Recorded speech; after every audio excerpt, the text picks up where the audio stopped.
Welcome to Ask and Learn. So we have adiabatic expansion valve. Right? So we have an expansion valve that is insulated, so there's no heat transfer. And we have argon flowing through it. And the argon, so we have properties for argon here. The pressure coming in is 3.5 megapascals on 100 degrees C. Going out, it's half a megapascal on 20. We don't know that the surrounding temperature is 25 C. Surrounding pressure is 100 kilopascals. So they ask us, what do they ask us for in this problem? Exergy of the argon at the inlet, energy destruction, exergy destruction during the process, and the second law efficiency. Okay, so exergy at the inlet. Okay, so we inlet compared to the dead state.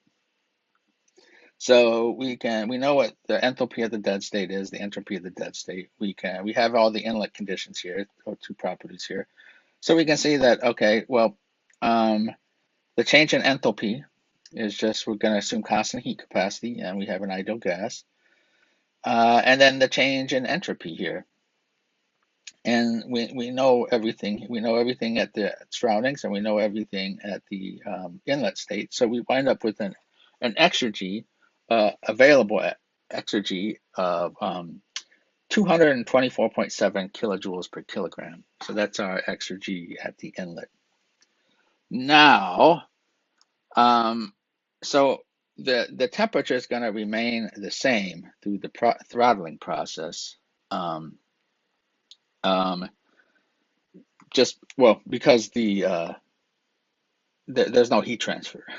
Okay, so during this throttling process, the temperature is going to remain the same. And so we have so T2 equals T1. And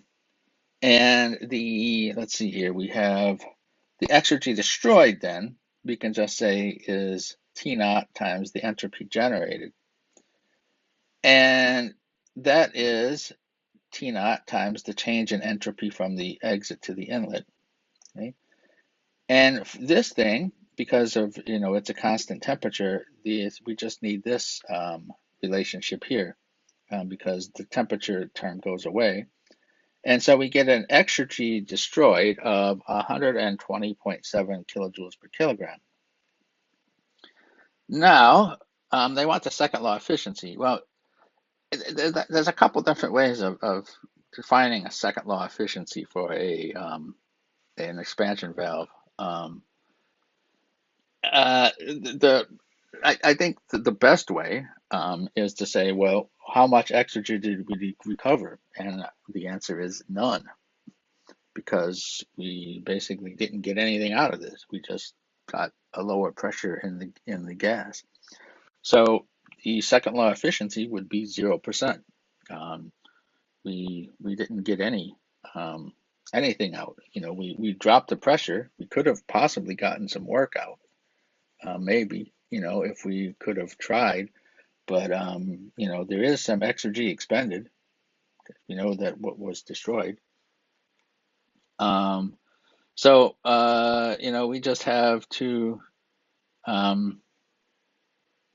we basically have to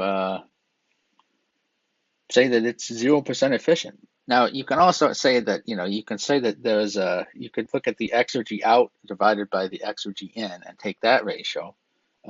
So we could figure out what the exergy is at the outlet and take a ratio there. And that's in some senses, if you really want to just say, okay, we have an expansion valve, we're not going to try to get any work out of this. What's a better expansion valve? That might be a better way, because all expansion valves are going to say, okay, we have a 0% second law efficiency.